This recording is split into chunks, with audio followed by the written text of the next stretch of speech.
In a short time from now, President Obama will make his first State of the Union address to a Congress under divided control. Moments ago, I spoke to freshman Republican Senator Rand Paul of Kentucky and asked about how they can balance the budget when the president is still proposing more spending hikes. Please take a listen. Senator Paul, welcome. Good to be with you. Let me ask you this. We know that Obama is going to be proposing some spending increases, which comes as a surprise. I just want to ask you flat out, as new senator, can we ever balance the budget again in this country? Absolutely. We're going to introduce a balanced budget. We think the Republican alternative to $2 trillion in debt should be a balanced budget, not a $1 trillion debt. You know, during the Bush years, we doubled the debt. The Democrats are tripling the debt, so we're going to introduce a budget that will actually balance. All right, so look, the bond market is worried about this. The dollar market is worried about this. Some inflation commodities are worried about this, not least of which is the price of gold. Tell me more about your balanced budget. Who's going to be in with you? Who's going to be co-sponsoring this? And you're talking about, again, a conflict with the Obama administration because they're nowhere near it. Well, so far we have most of the American people with us on it. We have less people involved here in Washington, but there will be some. The first bill we've introduced today is not actually a budget, but I've introduced $500 billion in cuts. It starts with 2008 levels for everything other than Medicare and Social Security and the military, but then it goes beyond the 2008 levels. For Department of Education, we eliminate most of it. We send some of it to other departments and eliminate the department. We take the Department of Energy. Some of it can be done in the Defense Department and has defense connotations, but most of it we eliminate. We think that many of these functions that have gravitated to Washington in the last 30 years are best handled by the states and the cities. I think the people are with us. I'm unafraid to produce these things, and I think the people will support it. Senator, what about entitlement reform?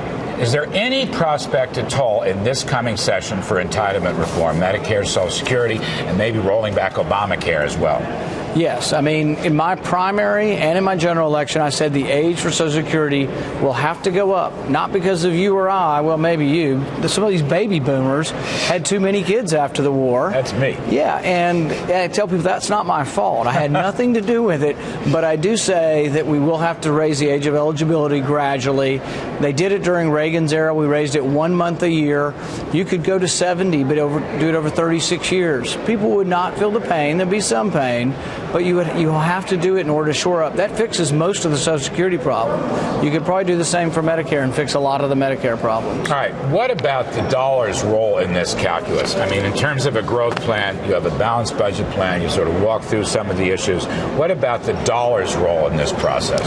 Well, I think the dollar's value and the debt are interlinked. I mean, the dollar loses its value because we have to monetize debt. We have an enormous amount of debt. People say, well, I don't want a central bank. Well, we have a central bank because we have debt. And that's how we finance our debt. And I think you can preserve value of dollar by having less debt. But, you know, we created an enormous amount of money. I'm still worried about what we created in 2007, 2008. I'm not a famous economist like some folks, but I do think there is a lag time sometimes between the time you create the money, by the time it filters into the economy. And also we learned one important thing about inflation. It can hit one sector. Housing prices doubled and tripled. I'd call that inflation. The Federal Reserve says, oh, we had no inflation for the last 10 years. Well, we certainly did if you looked at housing prices. We've got a big bulge in food prices, a big bulge in energy prices. We've got a big bulge in raw material industrial prices. Robert Zoellick, the head of the World Bank, famously said the dollar should be referenced to gold. Is that something that you might press in your role in the Senate? I think there is a value in it. Even Greenspan, who at one time was a fan of gold, said throughout his tenure that he followed and tried to keep the price of the dollar within a range of gold. So in some ways, Greenspan, while we were on no gold standard, unofficially tried to keep us linked to a gold rule or a price rule. That's not perfect because he then abandoned it, as well as abandoning capitalism somewhere along the way as well. But I think, yeah, some kind of link. Hayek talked about a basket of currencies. People have talked about a link. A link is good, and it restrains people, but it's really all tied into the size and scope of government. If government ran balanced budgets and surpluses, we wouldn't worry so much about the loss of the value of the dollar. We lose the value of the dollar because they have to monetize the debt to pay for our Now, finally, I'm going to bet that President Obama tonight will do some crowing about economic recovery. I mean, look, the stock markets have been surging. GDP is coming out on Friday for the fourth quarter. It may be 4% for all we know. That's a pretty hefty number. Do you think Obama should take credit for the economic recovery and the stock market rally? He's going to talk a lot about recovery. He's going to need to come to Kentucky and talk about 1 in 10 people still out of work. We've had unemployment, above 9% for 20, 24 months now. Housing prices have fallen for 53 months. There's still some bad news out there. And what I'm more concerned about is the structural problems that we face with our budget that I think are a drag on the economy. I'm also concerned. You remember back in the Depression when they changed the reserve requirements, and that was a big deal on maybe furthering the Depression, having more reserves kept in the banks. I think financial regulatory bill could be a bigger burden, like the change in the requirements were on reserves in the 30s, such that we may well have a stifling of loaning and a stifling of the banking community at the community level that really could exacerbate the recession. And speaking of overregulation, do you expect any possibility that President Obama would accept amendments and changes in Obamacare, which some people believe is a big jobs destroyer? Well, I've been predicting ever since the election that he's going to use Bill Clinton as his role model, and you've already seen that in his rhetoric.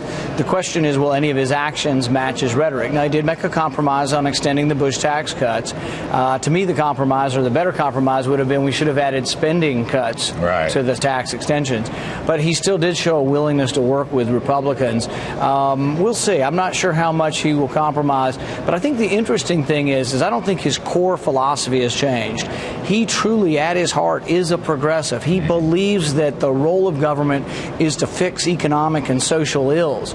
And so what I think will happen is he believes that, but the conundrum is on the other side, he sees this deficit crisis, this debt crisis, and he's restrained by it. And I think all of Washington is waking up, Republican and Democrat. We have to do something about the debt. Is that populist Tea Party restraint, does that mean free market capitalism is still alive?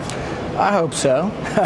And, optimistic or pessimistic? I'm very optimistic about American capitalism. I like to call it America's system. American capitalism is such a great thing. And think of how we're thriving despite all of the government regulation. But I do think that the problem is, like with lowering corporate income tax, if we don't do it soon, we just keep losing all of our businesses overseas, because our corporate taxes are higher, our regulatory burden is higher, and our labor costs are higher. It's amazing we have any business left.